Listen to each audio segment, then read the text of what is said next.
Bonjour les amis, c'est Christian et bienvenue sur Salarié Affranchi. Je suis aujourd'hui avec un de mes amis, un de mes followers, Frido.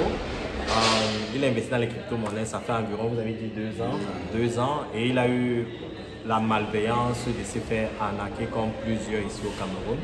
Donc il me donne cette opportunité d'en discuter avec lui, de partager ses expériences, ses mésaventures et aussi apporter en quelque sorte des conseils pour pouvoir permettre à certains des personnes qui suivent ces chaînes comment éviter ces pièges de l'arnaque. Frido, comment allez-vous? Je vais très bien. Merci sincèrement de vous prêter à cet exercice. Comme je vous ai dit, dans le but de Salarié Affranchi, c'est d'informer, d'éduquer et de s'assurer que les phénomènes d'arnaque comme l'IEP-LIMAL et autres ne puissent plus marcher dans un environnement, dans l'environnement de l'Afrique francophone. Okay? Et je te remercie sincèrement de t'être prêté à cet exercice. Quand on discutait tout à l'heure, tu m'as mentionné que tu as investi beaucoup de millions dans certains projets qui n'ont pas marché. Est-ce que tu peux un peu élaborer dans ce sens? Oui, merci déjà et merci pour ce que Salarié Affranchi fait déjà pour le Cameroun et pour l'Afrique. Je connais les crypto-monnaies depuis pratiquement 2016. Oui. Je sais que c'est un potentiel énorme et je me suis préparé normalement pour affronter, pour investir. C'est comme ça en 2020, j'ai investi massivement dans une plateforme d'investissement où on promettait de bons jours.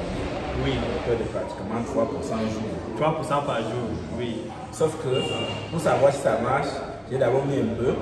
Ça marche, une semaine ça passe, 2 semaines ça passe. J'augmente le capital, ça passe encore. Et je m'appelle maintenant, dès que j'ai investi gros. Oui, ok. Donc je vais juste tout comprendre. Donc ça veut dire que, supposons que vous avez mis 10 millions dans le projet. Et la première semaine, il vous versait tous les jours les 3% promis. Non, quand vous commencez, tu peux mettre d'abord 100 000. Oui, supposons commencer à avoir 100 000. Oui. Il paye une fois, il paye. Après, tu dis bon, 100 000 c'est bon, on peut passer même à 500 000. Oui. Il paye. Il paye tous les jours. Donc 3% de 100 000, donc 3 000 francs CFA tous les jours. Pendant peut-être une semaine. Une semaine, ok. Là, tu augmentes le capital, il paye. Il dit, c'est que ça produit, oui. Tu viens maintenant, peut-être tu dis un jour, tu as 10 millions, dès que tu mets. Ils ne peuvent pas. Ça, c'est... Dès que tu mets un coup. Oui, oui. Ça n'existe plus. Oui. Il n'y a plus. Et quels sont les recours que vous avez fait pour retrouver vos... Ça se passe en ligne. Oui. Oh, il n'y a pas de contact. Il n'y a pas de contact physique. Oui. C'est-à-dire que. Mais quand on fait le transfert d'ici à la crypto, comment ça se passe? Parce que ça se faisait en Bitcoin. Oui, ok. C'est-à-dire qu'il y avait l'adresse de réception, il y a le don de l'adresse et puis il y avait ton adresse.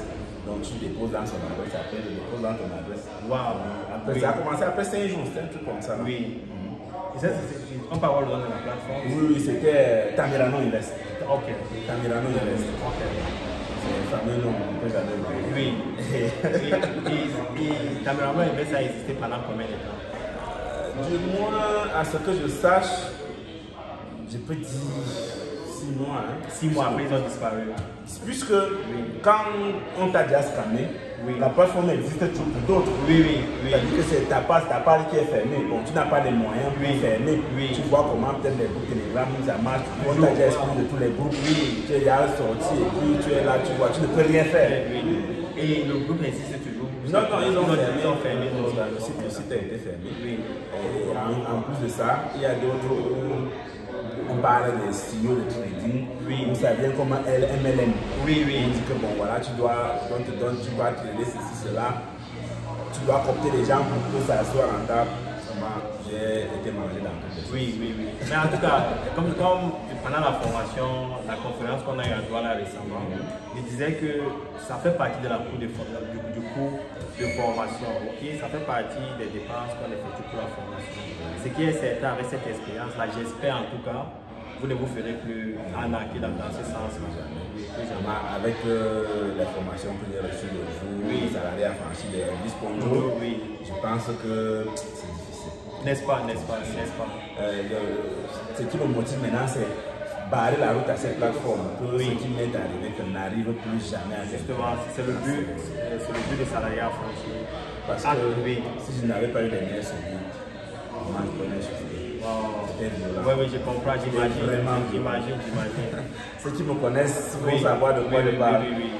Mais ce qui est bien, c'est que ce qui est bien concrètement à d'autres investisseurs, c'est que vous avez rendu compte que le problème n'était pas la blockchain et les crypto-monnaies, c'était plus les activités annexes, connexes autour de la blockchain. Ça veut dire que l'arnaque ne se passe pas juste au niveau de la blockchain, ça se passe au niveau des immobiliers dont vous êtes spécialisé, des gens qui achètent des terrains, qui vendent à plusieurs personnes, des personnes qui trouvent des terrains inhabités et qui le vendent à d'autres personnes.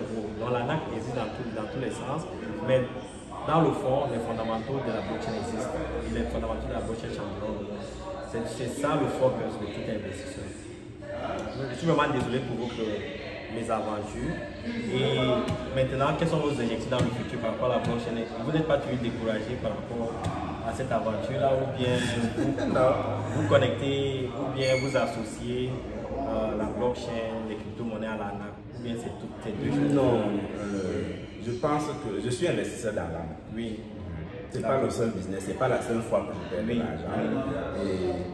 Et je pense que le problème, la blockchain, c'est la blockchain. Elle est je peux dire figée.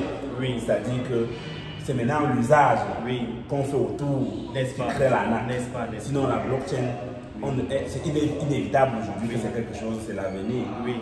Donc pour moi, je pense que j'étais seulement sur une mauvaise voie. Et le fait d'avoir été arnaqué m'a permis de me retrouver, de me réorienter vers le bon chemin. Ça n'a même pas bougé d'un iota mes ambitions par rapport aux investissements. Je suis vraiment content de l'apprendre. En parlant de l'arnaque, il faut aussi comprendre, les amis, ce qu'on appelle le piratage et les hacking. Si vous avez des cryptos actifs dans vos soft wallets en ligne, comme dans des applications dans vos ordinateurs en ligne, il faut savoir qu'il y a un risque quand vous hack, quand vous pirate. C'est pour ça qu'il est important d'avoir la clé Ledger. Et je ne fais pas de publicité pour Ledger, je ne les représente pas, c'est juste que c'est un outil important pour sécuriser vos cryptos actifs. Okay? Il le faut, c'est absolu. Dans la gestion des risques, dans le self-custody, c'est très important. Vous avez vu FTX, vous avez vu comment FTX, les gens ont perdu des milliards de dollars sur FTX. Vous avez vu, et avant ça, il y avait Quadriga, il y avait Mongox, il y a beaucoup de ces exemples-là. Il est très important de sécuriser vos actifs dans les ledgers ou les trésors. Okay? Il y a beaucoup d'options. Merci sincèrement Frido d'avoir partagé cette expérience avec nous et à la prochaine. Merci. Merci d'avoir suivi Salaya Affranchi les amis. Si vous avez des expériences à partager comme Frido, n'hésitez pas à me contacter. Je suis au Cameroun encore pour une semaine. Ciao.